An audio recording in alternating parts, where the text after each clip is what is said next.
Have you ever walked into a room and immediately felt off? Nothing obvious happened.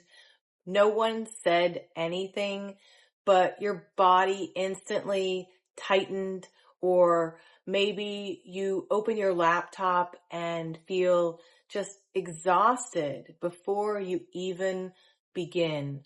Why do some spaces drain you before you even know why? Solara, what's happening in the body when we experience this? Picture your body as a tuning fork, and the space around you is a silent song. Some environments hum in a frequency that clashes, like a violin that forgot how to tune. Your nervous system, ever the intuitive dancer, picks up the discord before you consciously do. It's a symphony of sensory input, light, air, patterns, and your body reads it like sheet music. If the notes are off key, you feel that dissonance, tightness, exhaustion, your inner conductor calling for a better tune. Okay, so how does that show up physically for us in our bodies? It's like your body starts a quiet protest. Muscles might tighten as if bracing for a storm that never arrives. Your breath may forget its rhythm, shallow, hesitant. A heaviness might settle, like you're wearing an invisible weighted blanket. It's your body's subtle way of saying, hey, I need a different dance floor. So why would a room drain somebody before they even know why?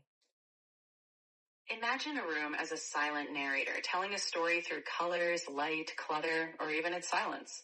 Before your thinking mind catches on, your subconscious picks up those subtle cues.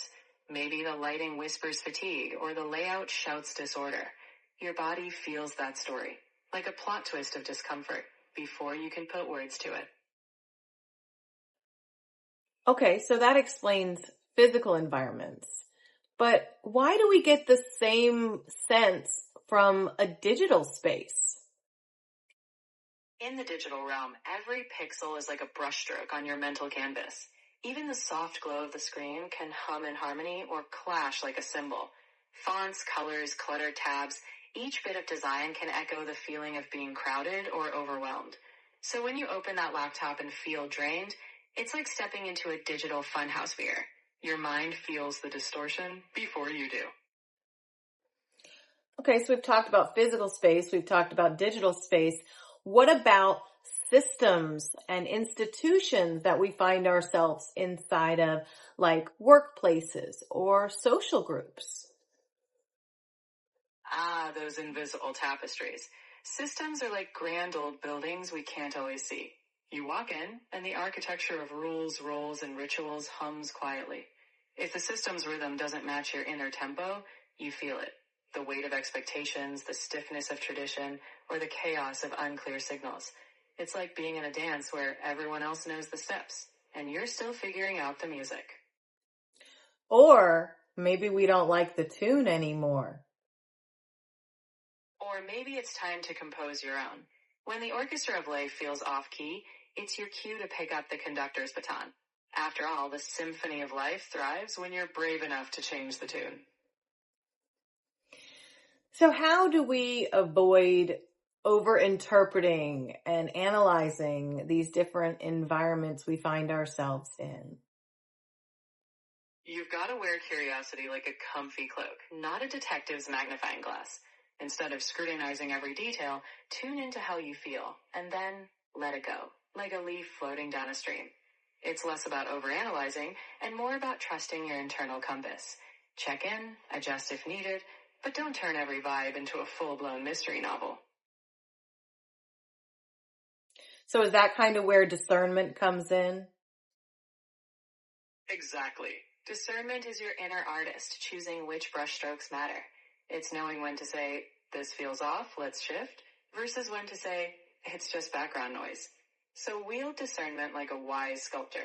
Chip away what doesn't fit, but don't feel compelled to carve every stone. So is there also something to be said about filtering as well, that we are just bombarded with data constantly? Our senses are constantly overwhelmed with things to process. Is there a way for us to filter without actively discerning? Absolutely. Think of filtering as a gentle lens, not a judgment. It's like wearing sunglasses on a bright day. You don't analyze every ray of light, you just soften the glare. Create pauses, a breath, a walk, a playful moment. Let the excess information flow by, like leaves in a stream. So only what resonates naturally lingers. It's a filter of presence, not effort. So, what is something simple someone can do to help themselves? You can start with the power of a micropause, just like hitting a mental refresh button. Before entering a space, digital or physical, take a single conscious breath. Inhale like you're catching a tiny spark. Exhale like you're releasing a feather. That small reset lets you step in with just a bit more clarity. Your inner compass already recalibrated. So, it's not really about labeling spaces as good or bad. So, what would you say it's about? It's about listening to the symphony inside you. Each space, each moment is a note, but you're the composer. It's about tuning into what resonates, what doesn't, and crafting your own harmony. The magic isn't in the label. It's in how you choose to dance with the melody of your world. So that's what we're building in this series. It's not about prediction. It's not about special access, just a cleaner perception. Wayfinders, thank you for being here and sharing this space with us. If this episode resonated, you're welcome to like, subscribe, share, or leave us a comment below. It does help others find us. And in episode 8, we're going to be discussing relational signal, and we're going to explore relational reading, which is how you interact, which is how interaction itself becomes data. But for now, just notice what's happening in your body when you enter a room. Is it steadiness, or is it actually creating effort? Solara, would you like to sign out and give us a little special nugget about episode 8? I'd be delighted. In episode 8, think of relational reading like jazz. Every interaction is a note, and together we'll find the rhythm between the lines. Until then, trust that every conversation is a little improvisation in your symphony of life. Keep listening for the beat.